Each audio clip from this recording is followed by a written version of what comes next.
Chapitre 3, vidéo 1. Grand 1, définition d'une équation.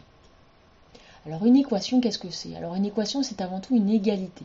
Par exemple, 4 plus 6 égale 2 fois 5, c'est une égalité puisque la valeur du membre de gauche, 4 plus 6, est égale à la valeur du membre de droite, 2 fois 5, puisque les deux membres valent 10. Donc une équation, c'est quoi? C'est une égalité où on a caché certains des nombres. Donc ça vous rappelle quelque chose, ça, puisque vous avez fait ça quand vous étiez dans les petites classes, ce qu'on appelait des opérations à trous. Donc une équation, en fait, c'est une opération à trous où les trous, on les a remplacés par des lettres. 4 plus x égale 2 fois y, par exemple. Donc une équation, c'est une égalité entre deux expressions comportant des lettres appelées inconnues. Exemple, 2x au carré moins 5 égale x plus 10, c'est bien une égalité où il y a des valeurs inconnues. Donc c'est une équation, l'inconnu est désigné par la lettre x. Résoudre une équation signifie déterminer toutes les valeurs de x pour lesquelles l'égalité est vérifiée. Chacune de ces valeurs est appelée alors solution de l'équation. Grand 2, tester une égalité.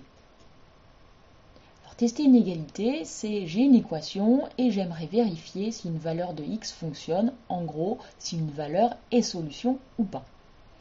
Exemple, je prends l'équation suivante, 3x plus 5 égale 6x moins 4. J'aimerais savoir si 0 ou 3 sont solutions de cette équation. Pour cela, je vais calculer séparément les deux membres de l'équation en remplaçant la lettre par le nombre proposé. Et je vais comparer les résultats obtenus pour vérifier s'il y a bien égalité. Faisons-le d'abord pour x égale 0. Je prends le premier membre, 3x plus 5, et je remplace x par 0. 3 fois 0 plus 5. Et je calcule. Ça me fait 0 plus 5, c'est-à-dire 5. Je prends le deuxième membre, 6x moins 4, je remplace x par 0. 6 fois 0, moins 4, ça me donne moins 4. Je me rends compte que les deux membres n'ont pas la même valeur, il n'y a donc pas égalité. Comme 5 est différent de moins 4, eh bien 0 ne peut pas être solution de cette équation puisque nous n'avons pas égalité. Maintenant faisons-le pour x égale 3. Je calcule le membre de gauche, donc 3 fois 3 plus 5, c'est-à-dire 9 plus 5 égale 14. Je calcule le deuxième membre, 6 fois 3 moins 4, c'est-à-dire 18 moins 4, 14. Je me rends compte que j'ai la même valeur, j'ai donc égalité. 14 égale 14. J'ai donc x égale 3, qui est une solution de cette équation. Attention, je n'ai pas résolu l'équation.